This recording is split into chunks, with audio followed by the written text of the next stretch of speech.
Hello, my name is Benen Pantier, and this is my PLN slideshow. As you may notice that as I go forward, that these slides might be a little barren. I did that on purpose as I believe that through this method of recording using my voice, it will help put more, let's say, emotion behind my words that I otherwise couldn't go through with text. So, without further ado, let's go to my first person in my network, which would be my father. Now, my father's a hard worker. He's worked in All Steel, which is a factory, for about 20 years until last year, where he got his condition got too bad, which made him have to early retire. Now, my father is one of the most influential people in my life. I interact with him every day. And one of the many things I learned from him, and that can be related to education, is to always keep things competitive. My father was a manager at this factory for a couple years, and to be a manager, it takes a lot of people skills and a lot of hard work. Now, with that hard work comes that competitive aspect. The harder you work, the more you get rewarded. Well, for what I do with teaching and education, I work as a staff member at the Kids Club at the Muscatine YMCA, in which we help try to build team ethics, either by sport games or crafts or activities of STEM. Now, my father gave me this idea to make things competitive as a way to get kids engaged. And I can see that to be used in teaching. You want your students to always be engaged in what you're doing. You need to make it challenging for them, but not too challenging. The many ideas of hardworking and competitive aspects from my father helps me make an environment in which the kids that I watch over can engage and fully function while being challenged. An idea that my father gave to me one day is picking people out for dodgeball. Normally, us staff have to pick who goes on which side, but every now and then we allow kids to be team captains, in which one kid picks another kid, and the other kid picks another kid, until all the kids are picked. Now, how do we decide to get who's team captains? Usually, us staff pick the most well-behaved kids. But does that draw any attention or engagement? There's nothing that the competitive kids really care about in that kind of way to approach things. Well, my father suggested introducing a number game, picking a number from 1 to 10 and having people argue and guess what the number is. Not only makes the kids more engaged and team captains, but also pay more attention. I've used this strategy many times when we played dodgeball. Now, the next person, or two people, would be from my work. Now, my main boss, or not really boss, but coworker of mine, Mandy. Um, Mandy's a hard worker. She truly is. She's very direct, though. Most of the time, kids say, so and so is my favorite, this is my favorite staff, or whoever they like the best. I don't usually hear Mandy's name. Is that because she tells the kids what to do and what they need to get done? most likely.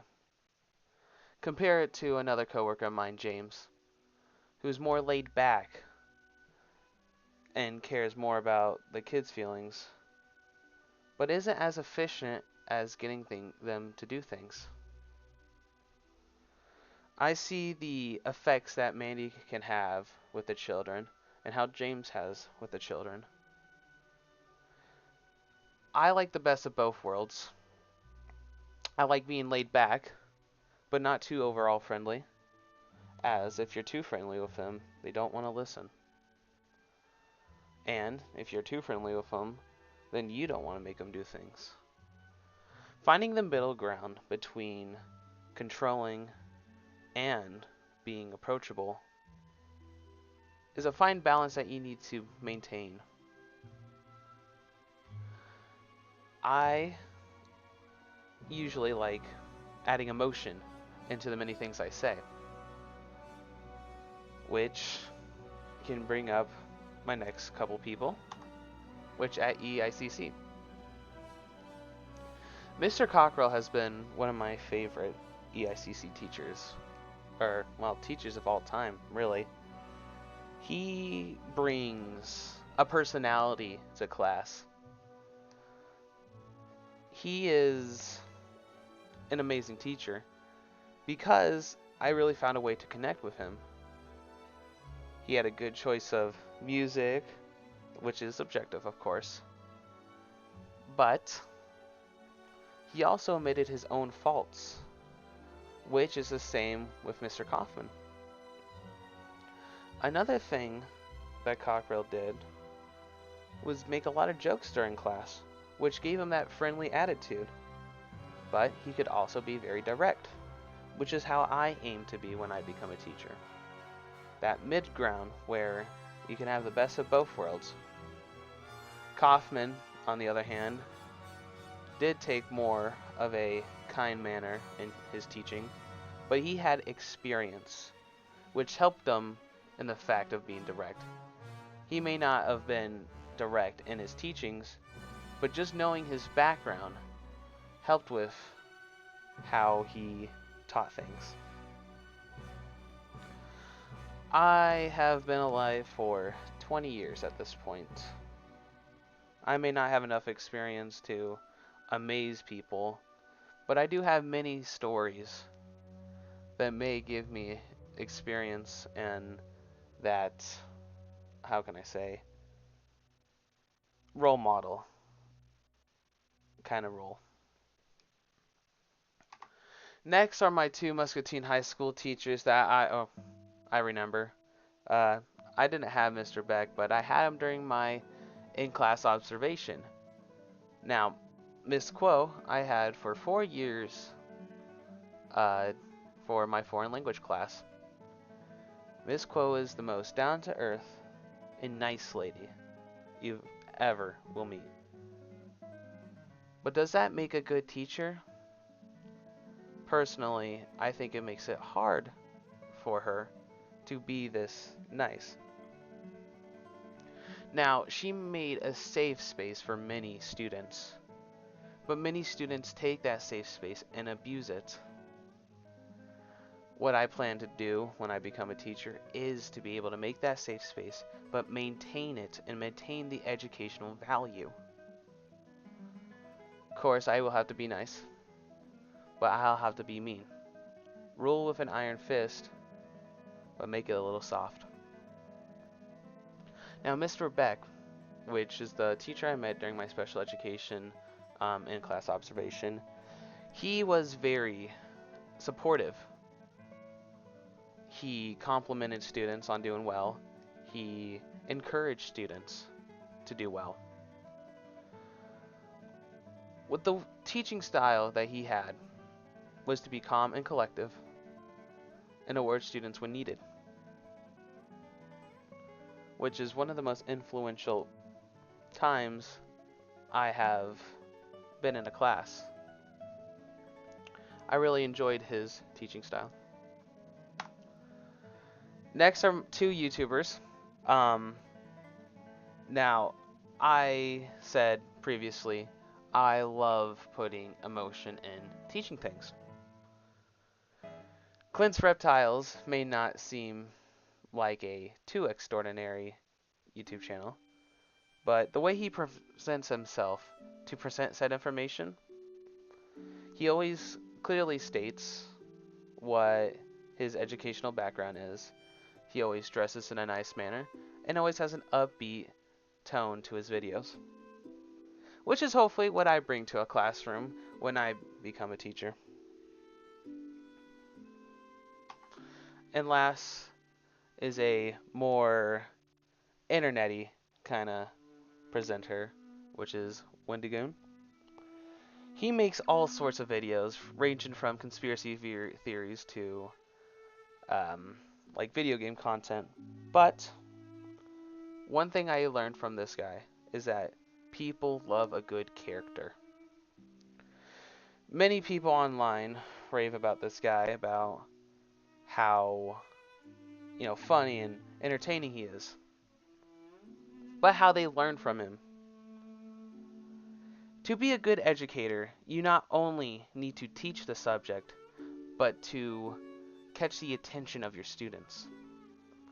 And I think this guy does a really good job on being both entertaining and educational.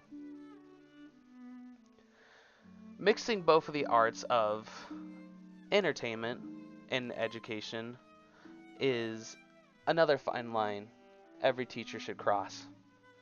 You don't want to stand on top of or in front of the classroom and act like a robot.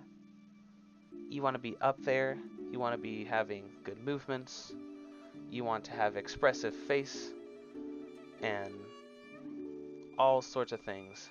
Your tone, and the way, and the things you talk about. Of course, all being on topic.